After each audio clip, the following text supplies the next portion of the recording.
Hello to you, my fellow Dark Ones. How are you guys doing today? How's life? Today we have a semi-big project in order to generate more power, and for that I'm gathering resources. Over here, I'm making asphalt. Don't you just love how automated everything is? No. Over here we have been making steel. We were not making iron. The chest was full. We fill it in again. And of course we are going to get prepared in order to fill it one more time. We have so much charcoal here. Coal coke. And as I have already mentioned in the last episode, we're actually out of resources. I had around 7 to 8,000 pieces of concrete, we have used them all. Anywho, I have also done some mining because we were out of lead. And I have been... oh, that's a pig. Bye, piggy. Yes, and I have been hoping that I can go and mine a bit more. I'm sorry, I see weird things on the map. So I have made a few items. First, we have a golden bag of holding from extra utilities. No reason, it just looks nice. But we have some resonance satchels from thermal expansion. And we have an item dislocator from draconic evolution. It's better than the magnet that we have in this mod, cause the items just fly around you and well, this one is instant. However, there are a few things that we can do with these satchels, which now that I'm thinking, their storage is a bit garbage. I have been hoping that I can put holding on them and they're going to hold more items. Let's check. Holding 4. That was a great start. Holding 4 and holding 4. That's not bad. Okay, so something totally unrelated. And I was going to explain something about the satchels, but that can wait. So over here, you might notice that our FPS is really bad. Especially if I look that way. It's 60. So one thing that I have done is that I have installed lag goggles. It's a 1.12 mod, but it has been backported to 1.7. And you will never ever guess what's causing the lag. Furnace. We break it. And FPS is 127. Also, that one is weird.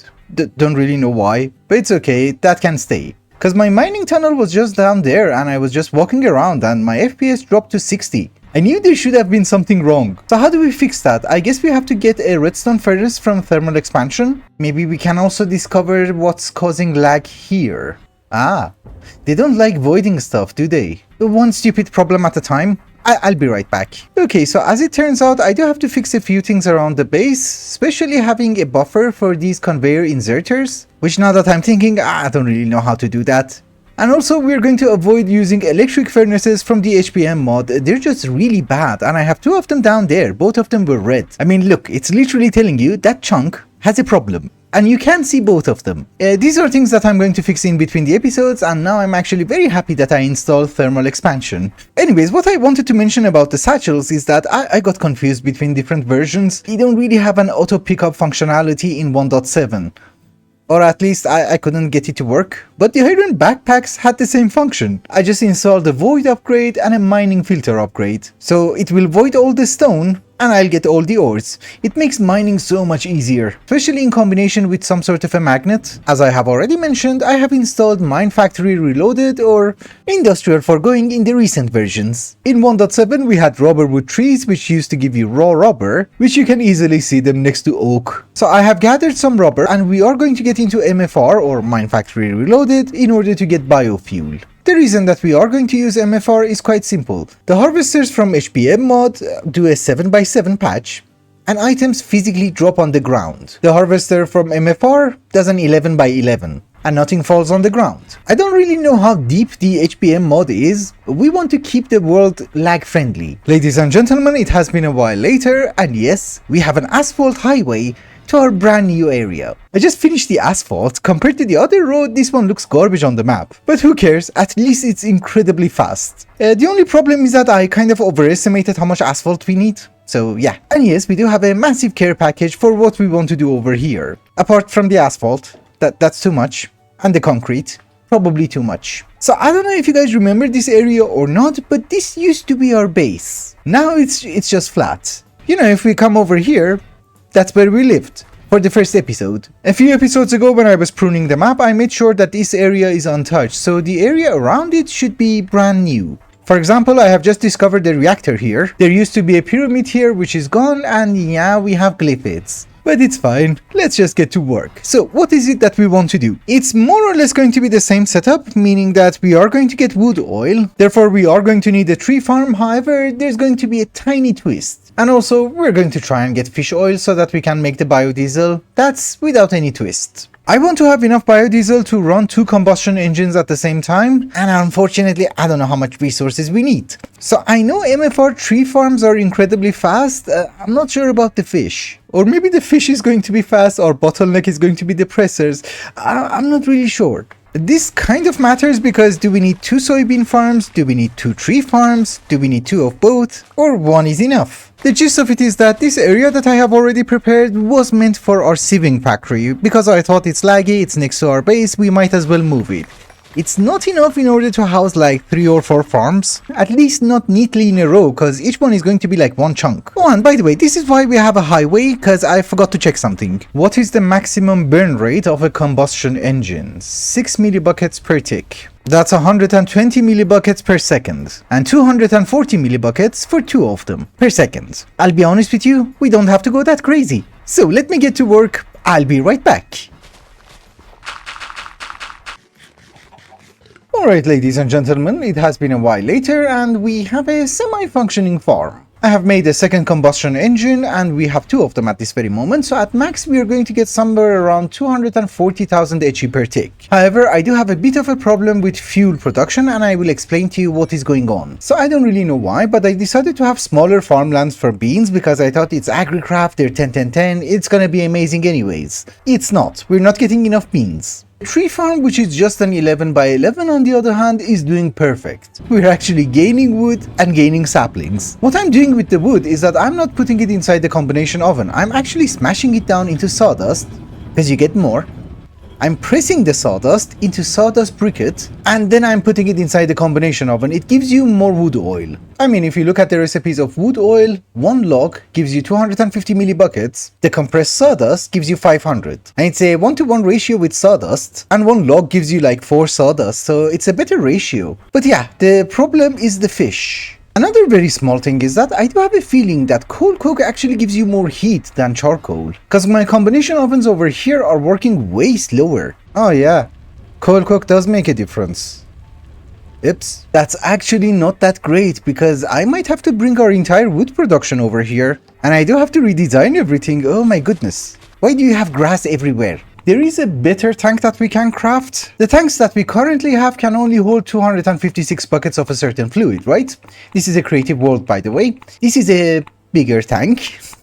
The name is awesome. How much can you hold? I can't read that number. Oh, 60 million. Wait, you won't flip on concrete, I suppose? So the problem with these tanks is that it does require 6 of these reinforced ferrouranium panels. So ferrouranium itself is not a big deal, does require a bit of technetium. That's 24 per tank. Since I have to redesign everything, we have plenty of time. We can get the technetium. You're not flipping, that's good. Let's go to our own world. And I am going to go and make a ton of technetium. Well, not a ton, as much as we can. We have some depleted fuel. That's already 16. And I think we have more fuel. Perfect. Ladies and gentlemen, it has been a crazy amount of time later, and normally there should be a montage, but unfortunately I changed everything so many times that it didn't make any sense. I will explain to you how, but welcome to our biofuel plant. It's massive. So originally, if you guys remember, this was the area that we were working on. Now we have a way more massive soybean farm. It's, I think, 21 by 21 or something crazy. It's the max size. And it does provide us with a decent supply of soybeans. And if you guys remember, soybeans have to be pressed twice in order to get tofu. Are we pressing them? Yes. Is it here? No. It was causing so much lag, so I had to put it like far away. There's like 4 rows of them. And again, this is why it's a good thing that we have thermal expansion, because I'm transferring items using a tesseract. Otherwise, it wouldn't have worked. Tofu is being converted into fish, and we are putting them inside a mixer. We get fish oil. I have a very small buffer for fish oil and this time it's actually full, both of them. As for wood oil that we need in order to make biofuel, the tree farm is over there. Again, a bit bigger. It's the same setup, it's just that I moved items so that they will be symmetrical, but we have the presses, we get sawdust, we're burning the sawdust, we get tons of wood oil, we're also getting coker gas, as well as creosote oil. So obviously the wood gas and the fish oil come here to these mixers. Where are the mixers? I forgot where I put everything. Yes, here. and we make biofuel. The coker gas which we get from smelting down charcoal into coal, well, first we have a huge buffer for it, but it also comes to this fractioning tower. We get aromatic hydrocarbons and carbon dioxide. Carbon dioxide, we are just going to have a buffer for it. Maybe later on a massive tank. The aromatic hydrocarbons come to another mixer and we mix it with coker naphtha. That gives us solvent. Solvent is used in making upgrades, we have already made it. It's apparently also used in Purex for better fuels. And somehow it's also used in the acidizer for ore processing. The creosote oil goes into this big tank.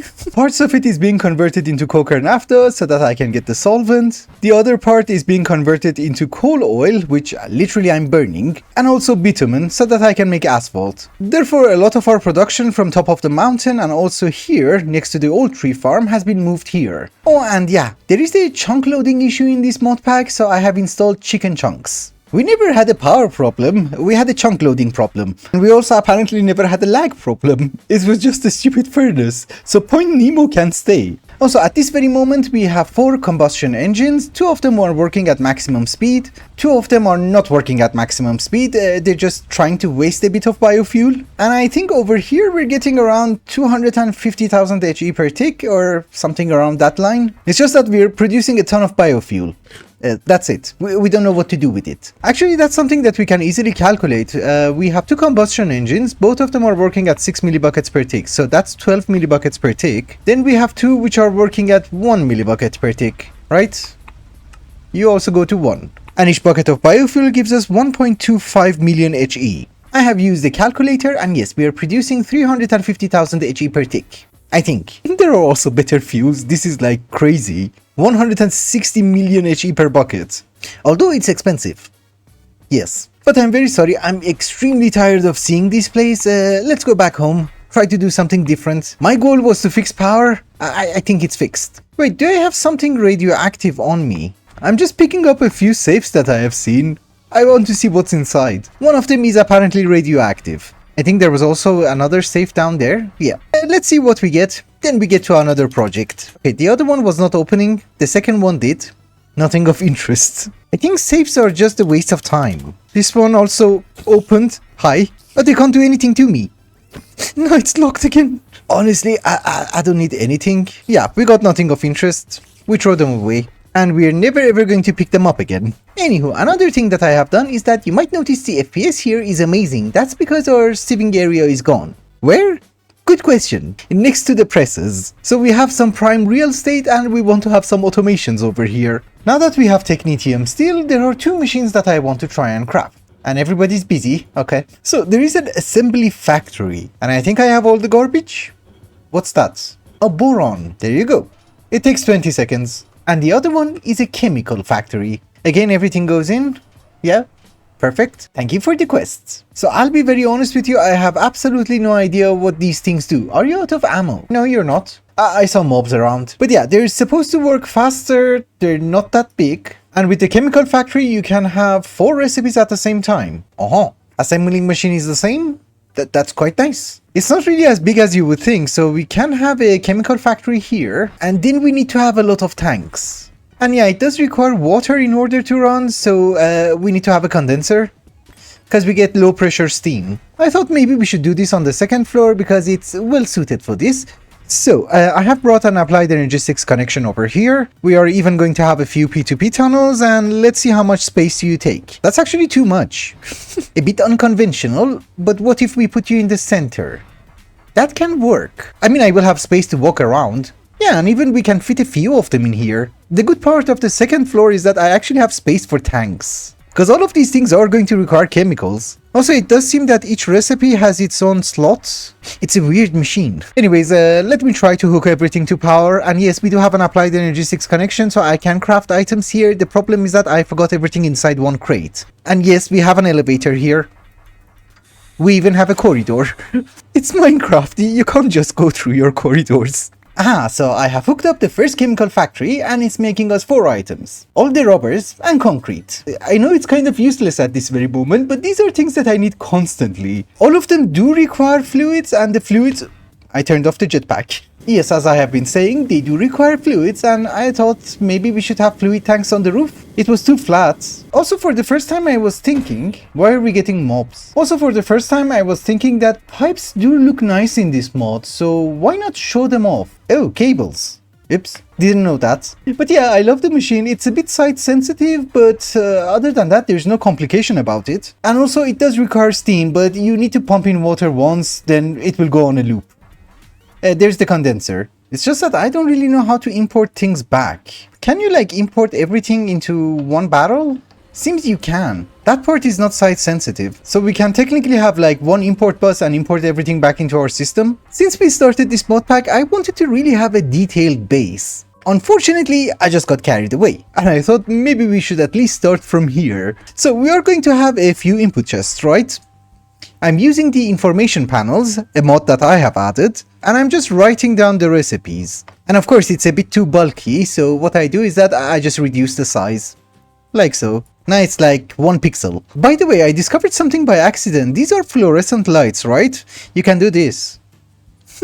I didn't know. I put one on the roof. Well, that's the chemical reactor. Let's move on to the assembling machine. With this assembly machine, I'm just going to produce 4 items. One of them is the bolted steel plating. All of them are expensive mod items. Then we have the extensive circuit board, heavy framework, and radiation resistance plating because I need them in the hundreds. Or maybe thousands. Who knows? In order to produce them, we are going to need just 2 fluids. One of them is engine lubricant, the other one is sulfuric acid. So I have been checking, sulfuric acid does have a few uses inside assembling machines, also hydrogen peroxide, which we use in order to make sulfuric acid. And since I want this building to be my manufacturing line, maybe we should start producing some sulfuric acid here, as well as hydrogen peroxide. And don't ask me why, I just want to do it up here. It's not super amazing, but it kind of works. We have hydrogen peroxide and we have sulfuric acid. The only thing is that I'm running out of sides in order to export the sulfur. We have to use a wireless connector. Got the wrong cable. But there you go.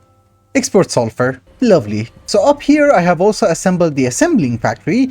Lubricant tanks are up there. And yeah, we have all the recipes and we have even crafted some items. These work fine. I'm actually happy with them. The problem is that I'm also running out of stuff. A lot of stuff. However, before wrapping up today's episode, there are a few things that I want to do. I do have an acidizer and I want to try something. So one of the things that I have to craft in very large quantities, which we will take care of next episode, is insulator. Since we don't have auto-crafting and auto-crafting at this very moment is going to be very expensive for me, what we are going to do is that we are going to keep a reserve of everything. I don't know, we will have like 2000 insulators at any given time. This recipe with string, it's the one that I'm using, it doesn't have the best yield. All the single rubbers and polymers that you see over here, except latex, are not renewable. Asbestos, also not renewable, but there's fiberglass. At first I thought it's something super complicated, but apparently it's just hydrogen peroxide and sand. Obviously inside the acidizer, so let's give it a test. Actually, let's bring the crate. All my garbage is in there. I think the acidizer is a 3x3 machine. That is true. You kind of don't need concrete under you. It already has the concrete. You know, I brought the crate so that I will have access to pipes. It seems that I'm out of pipes. So if I provide you with some power, are you gonna give me fiberglass for free? That's true. This is the part where it has me confused. Is it consuming like 1000 HE per tick? Cause that's the amount missing. Is there like a flow gauge, something? There is one for pipes. Never mind. Now the problem is that we need to get infinite sand. I forgot the name of the machine. Shredder. Yes, from Ninja Turtles. No, I'm assuming for sand, we just need 2 of them. I have not disabled our cobblestone generator and yeah, the piping is still there. So do we get cobblestone? Yes. Actually, we hide the first one in the wall. I wanted to make an extra drawer for sand, but I already have a drawer in my basement. It also does have a void upgrade, so we can just import the sand. Right? Precisely. Much better. Now we do have an applied energistics cable over here, so I'm exporting the sand into the acidizer and in return we're getting fiberglass. It's going into a drawer and I do have a storage bus on the drawer and it's set on extract only, meaning that applied energistics later on is not going to deposit anything here, it's just going to take the fiberglass out. Or we can just lock it. I have 3 lava sources here for avoiding extra items from sieving. I keep falling in them, but very cool. Oh my goodness. Yeah, we have fiberglass. And you, stop. Please. Wait, can you use the... Oh, you can use the ladder. That was awesome. Although, now that we are here and we do have access to cobblestone, I was having a thought. So I'm a bit short on obsidian. For obsidian, I have to make a cobalt pickaxe, and, well, we can make obsidian, right? If we can get lava. The masked man... What is the masked man? Who's that? Protect me, you fools! Do something! Oh, he did. Thank you. What are these? V1. Blood is fuel. Maskman coin. Morning glories! I love them. We still need the nuclear creeper. But why did he spawn? Is it polluted? No, pollution is 0. Well, we have his head. Since we do have power, it doesn't really matter what we do. We just want a teeny tiny bit of lava for obsidian, right? So I have made myself an industrial liquefaction machine. It's like a magma crucible. Oh, it's the first time. Didn't know that. Also, how do you look? You're weird. Anyways, yes, there is something called a liquefaction machine. If we provide it with some cobblestone and give it power somehow, I guess you can power it from the top? Yes. Well, it's going to give you a teeny tiny bit of lava. And if we put that lava inside a chemical factory... Oh, you're not on the same level. Now you're fine? Yes. Anyways, we put the lava inside a chemical plant, we give you a blueprint for obsidian. You should be able to craft me obsidian? No? Do you need water for obsidian? Oh my goodness. Oh, that's actually much better. I used to believe I have a solidification machine, but okay, we have to craft it. You know, in general, I think you should have an assembly machine on every single floor. It's like having a crafting table everywhere. Well, now we know why they were not at the same size. Now they should be. And that should be my obsidian. Perfect. We just need to import it back into our system. Obsidian was not really that important for me, but now that I have chicken chunks, I need to make chunk loaders. That's obsidian. Another thing that I wanted to do is that I wanted to have a decent buffer for some of the components that I use constantly. You know, like vacuum tubes. Or I don't know, insulators. So I have an automatic crafting table. At first I wanted to use the cyclic assemblers, but they don't really work. They're not smart enough. But yeah, we have some automatic crafting tables and they're slower, but they're making us vacuum tubes, insulators, glass panes, and obviously the list goes on. We also want capacitors and the printed circuit board. We go with gold. Obviously, inside an export bus, I just set up filters, we export them into the crafter, and then we just have to set in the recipe. That's it. Unfortunately, these things are a bit slow. Cyclic assemblers would have been way better. Unfortunately, in this version of Minecraft, you don't have the special augments, so that they would be smart. The reason that I'm doing this is that I am playing on expensive mode and there are a few items which are getting a bit tricky. For example, I do need a bunch of integrated circuit boards in order to make the extensive circuit board, right? Well, that's a lot of capacitors as well. However, I need a ton of these extensive circuit boards in order to make something called mainframe. And that's literally for this age. Also, reinforced ferrouranium panels does require radiation resistance plating, does require bolted steel plating. So you see, it's getting exponentially more expensive. Also, we somehow need to connect this to our applied energetics system. I do have a drawer controller here, but the drawers are up here, so we do need to have a trim, like so. Now the controller is connected to these drawers. Then we can have a storage bus. We shall lock the drawers, and voila. It's connected. I will cover that, don't you worry. So that should be some of the normal items. The rest of them have to be done inside an assembling machine or a soldering station. Although before doing that, there's a blood moon.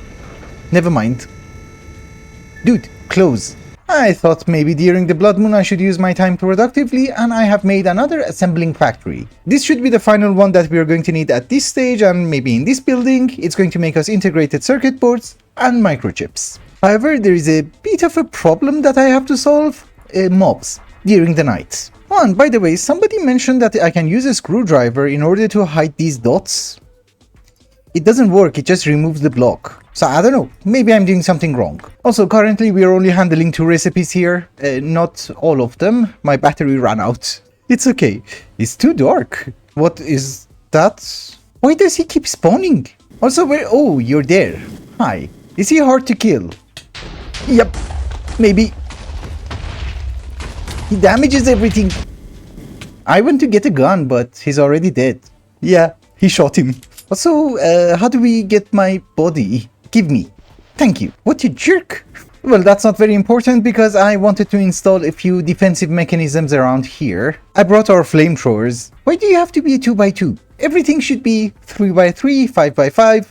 I don't know, odd numbers. So the problem with these guys is that I don't want to really do cabling, but there are batteries that we can make with nuclear material. So there is one with spent fuel, which that's something that we can actually make, but it gives us 150 HE per tick. There is another one with radium. Power do they consume? But let's give it a test. We go with radium. If not, we go with technetium, which is like 500 HE per tick. Well, I put the battery inside. They seem to be fine. They don't consume that much kerosene. So if I get more canisters, fill it in, that should last for, I don't know, 2 years. Hope the battery is enough. It's 200 HE per tick. So I put one of them over there, and the other one is here. The main thing is that I want to protect this corridor because we were not really meant to walk inside this floor. Now I have to work here constantly and I just have to jump because we do get mobs here, is the thing.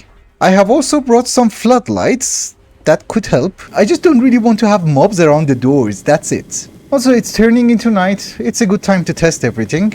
The range on the flamethrowers is amazing. Oops. Yeah, that's a massive range.